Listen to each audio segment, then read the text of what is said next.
Well, I don't think there's a split at all.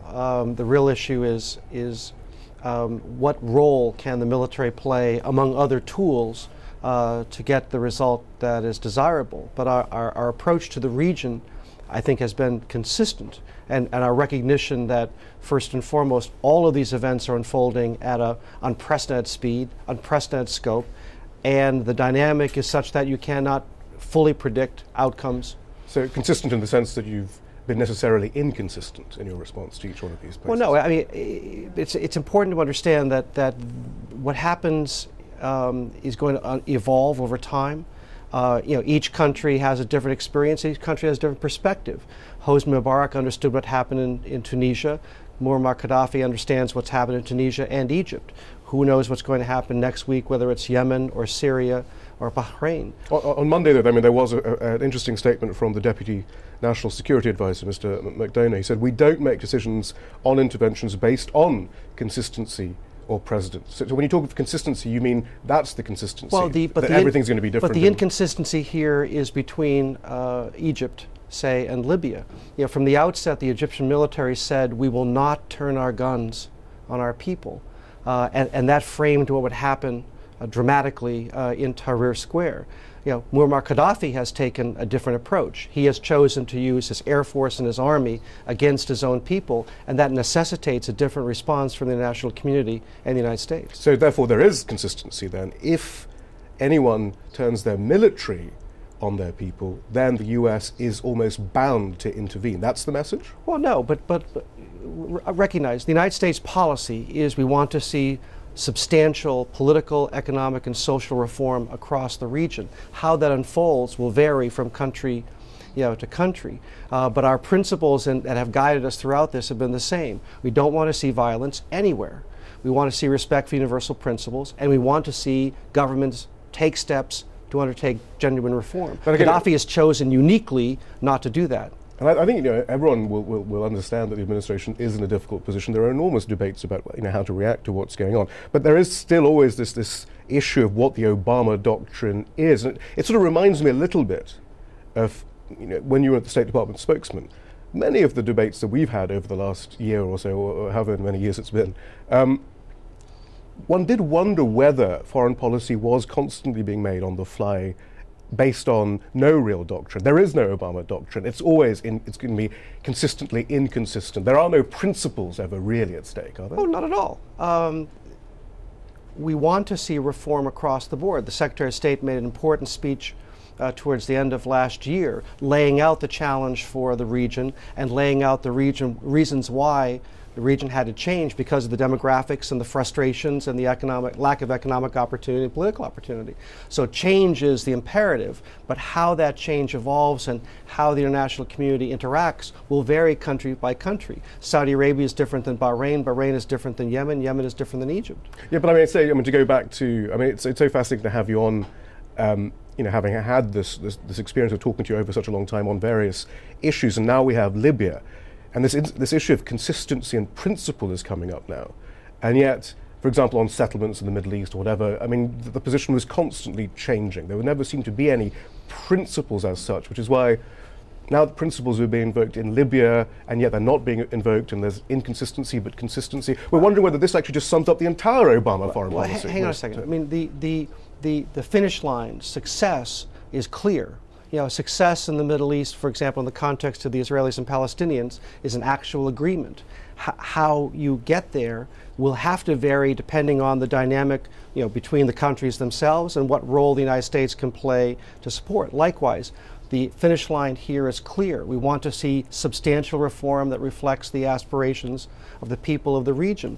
But how you get to that point will vary country by country. But do you think perhaps there is a criticism that this administration hasn't been terribly successful in most of those foreign policy objectives, not least in the Middle East?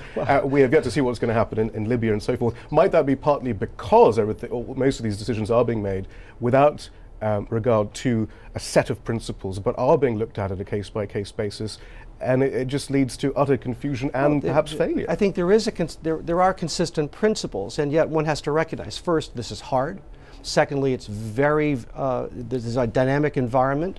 And third, the United States is not going to dictate the results of this. It was up to the Egyptian people in Tahrir Square to communicate effectively and to push, for change there. Likewise, who could have understood the impact of a humiliated street vendor who set himself on fire? There's a much different dynamic in Libya, not the least of which is because there's actually an armed opposition. What's happening in Yemen is much different, and so on and so forth. These are unique situations, but they are evolving in a common region, and it is difficult for the United States and others to keep up with the pace of events and to understand the unique dynamic inside each country. But we are applying a consistent set of principles in our approach to each of these countries. But if the strategic interest in intervening in Libya is, as actually President Obama said, the people in Libya and around the world are seeing that the United States of America stands with those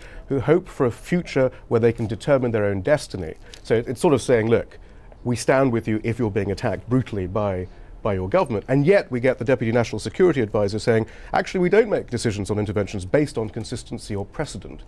What are we, and indeed those dictators, supposed to make of that? But again, the risk here, among others, was that Gaddafi taking an armed response to his opposition, had he wiped out that opposition, then the Libyan people are left with no alternatives. So the measured, limited military intervention is to create a level playing field, protect the civilian population, which includes the opposition, so that ultimately the Libyan people do have a viable choice. When Robert Gates then, though, says, the Defense Secretary, that actually there is no vital strategic interest in Libya, what are we supposed to make of that?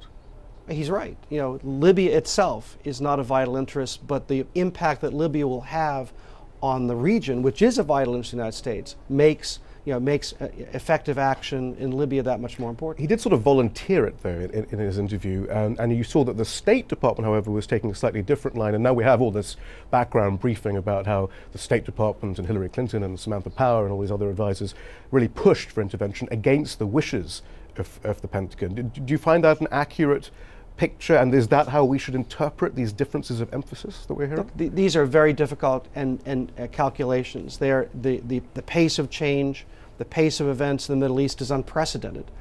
It is very difficult within the bubble of the White House to fully understand what is going on, and then to understand how to react to those things. But in the case of Libya, it also was important to make sure, before we took the decisive action that we have the full backing of the region, which we do, and the full backing of the international community. Do you have the full backing of the Pentagon, though? That's the question we're all asking. All the Pentagon wanted to do was make sure that people understood a no-fly zone doesn't mean you just fly across a country. You've got to take combat-like actions to make sure that a no-fly zone can be effectively enforced.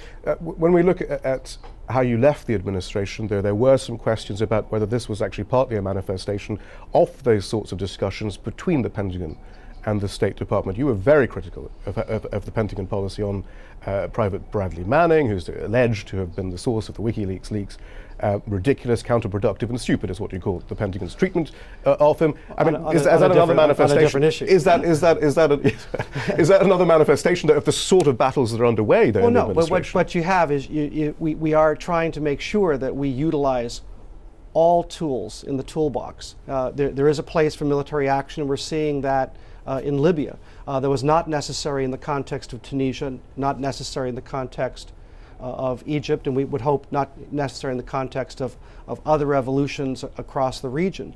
But it is difficult and challenging to construct an approach that has the right balance of how to employ military force when necessary, how to deploy diplomacy when necessary, and how to be prepared to help with assistance, technical assistance like is going on in places like Egypt, so you get from where Egypt is today to a free and fair election down the road. But the question I suppose I was asking was your immensely strong language about this other completely different aspect of Pentagon policy a manifestation of the sort of tensions that exist currently between the Pentagon and the State I don't think there are tensions. In fact, I'm old enough to remember a time in the mid-'80s where the Secretary of Defense and the Secretary of State would not even speak to each other, much less, as we saw yesterday, appear on stage together.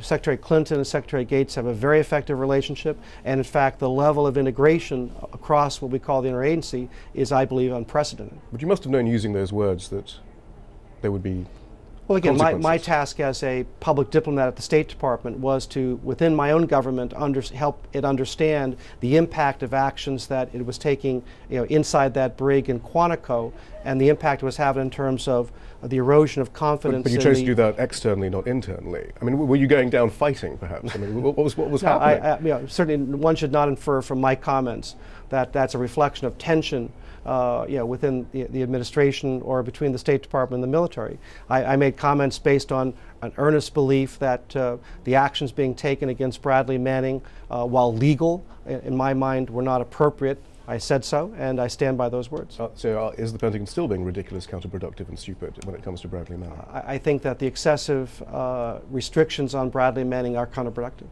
even today. B.J. Crowley, thank you. Thank you, sir.